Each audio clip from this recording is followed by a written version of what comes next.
Muy buenos días, comunidad. Este 19 de noviembre de 2024 y bajo la gracia de nuestro Creador, quiero abordar con ustedes una importante discusión centrada en la detención preventiva,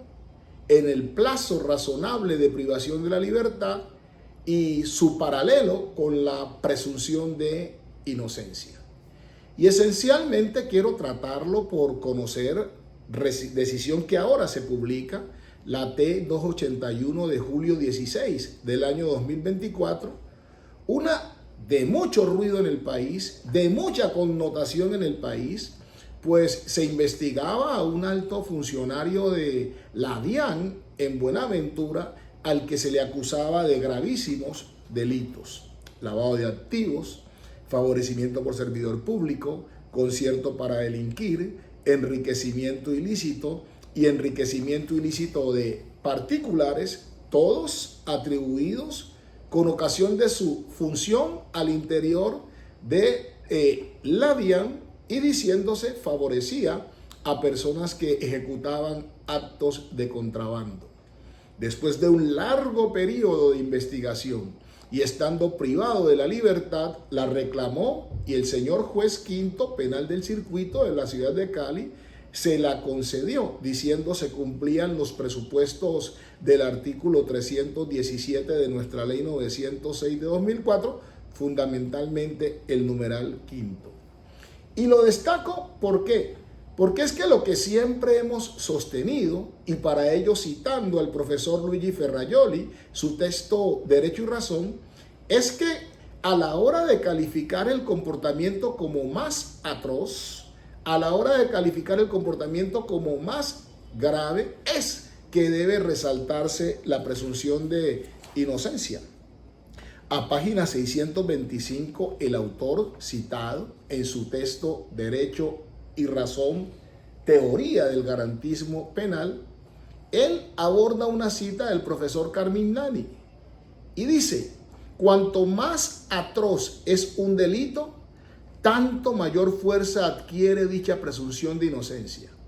Sin embargo, si a alguno se le atribuye un crimen atroz, las presunciones ordinarias, legales o de hombre pierden en gran parte su valor, por manera que se necesitan que concurran en número mayor. Casualmente, cuando se le atribuye un hecho delictivo grave a una persona, es cuando tenemos que recordar el artículo 29, inciso cuarto de nuestra Constitución, que inicia hablando de la presunción de inocencia. Presunción que, si la relacionamos con el artículo segundo de la misma Constitución, nos dice que se debe garantizar la efectividad de la presunción de inocencia, que es lo que hoy encontramos en la ley 906 del año 2004, cuando en el artículo séptimo dice: toda persona se presume inocente y debe ser tratada como tal, misma descripción que encontramos en los artículos séptimo de la ley 600 y segundo del decreto 2700 de noviembre 30 del año 1991, para hablar de los tres códigos que han operado después de la entrada en vigencia de la Constitución. Y así debe ser. Nuestro también citado profesor Francesco Carrara, en su programa de Derecho Criminal, aborda esta discusión diciendo: contrapone el mal cierto y positivo representado por la condena del inocente al mero peligro de delitos futuros representado por la absolución del culpable. Y añade: contra quien denuncia un escándalo político, por cada absolución que deja impune un delito, verdadero escándalo sería ver a los tribunales condenar siempre y ver a jueces a quienes les pareciera cometer un pecado si absuelven, y que tiemblan afiebrados y suspiran como infelices al firmar una absolución, aunque ni tiemblan ni suspiran al firmar una condena. Esto sí sería un verdadero escándalo, pues haría arraigar en el pueblo más hondamente la justa idea de que los jueces criminales ocupan su sitio tan solo para condenar y no para administrar justicia imparcialmente. Y esto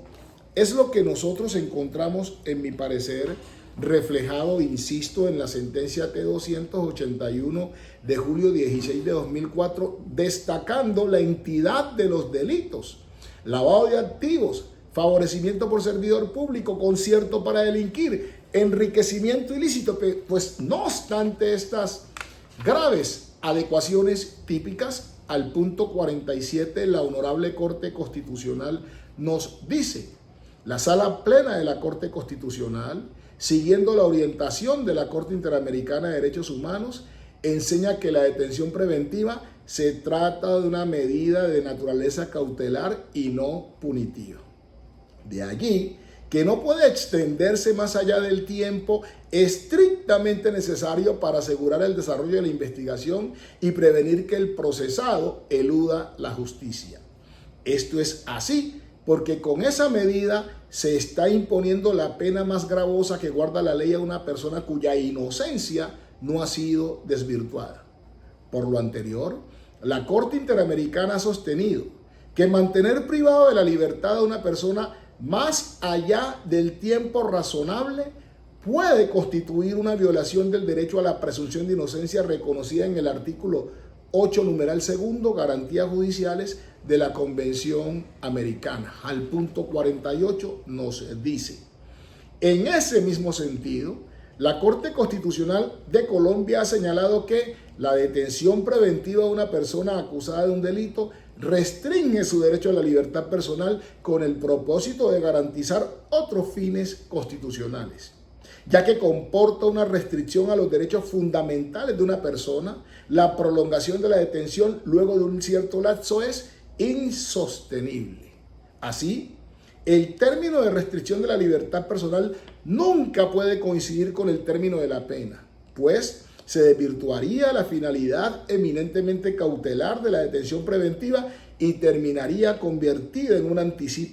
anticipado cumplimiento de la sanción.